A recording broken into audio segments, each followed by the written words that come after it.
السلام عليكم ورحمة الله وبركاته. هنعمل النهاردة الفراخ المشوية مع بعض بطريقة سهلة وبسيطة ومقادير بسيطة جدا، بس طعمها بيطلع في الاخر حلو جدا.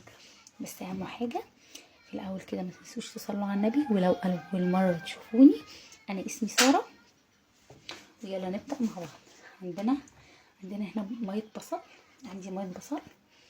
تمام. اهم حاجة انا عندي الاول غسلة الفراخ كويس ومصفياها على مصفى وشطفاها كويس وصفتها. تمام. عندي هنا زبادي، بس الزبادي ده انا ضرباه في الخلاط عشان يبقى ناعم كده ويدوب بسرعه في الخلطه. هننزل برضو بالزبادي.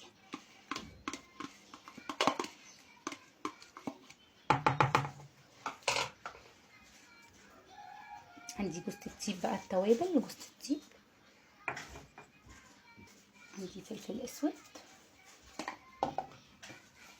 عندي شويه كزبره، وكمان ما ننساش الملح بتاعنا،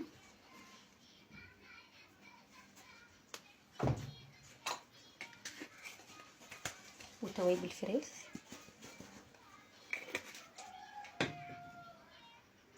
عندي هنا كمان صلصه، بس مش هكتر صلصه، حاجه بسيطه كده. تمام. هقلب بقى الخلطه دي مع بعضها كده لغايه اما كله يمتزج مع بعضه. تمام. خلاص بقى بعد ما حطيت التتبيله، ما تقلقوش ان تحسوا ان هي كتير، بس احنا هنسيبها في التلاجة تتشرب. انا ممكن اصلا المفروض تسيبوها ليله كامله في التلاجة، بس انا مستعجله هسيبها ساعه واحده بس، وعشان مستعجله عشان اعمل الاكل، وبعدين احطها في الفرن ونعمل لها الفحم. وبعد بقى ما سبتها ساعه في التتبيله، صفيتها من الخلطه وحطيتها في الصينيه كده، وهنحطها دلوقتي في الفرن. وبعد ما تطلع من الفرن هطفيها بفحم، نحطها مع بعض في الفرن كده.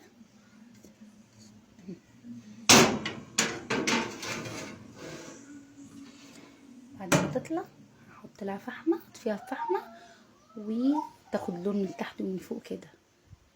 وبعد بقى ما طفيتها بالفحمه وطلعتها، عملت جنبها سلطه طحينه وسلطه بابا غنوج وسلطه طرنشات.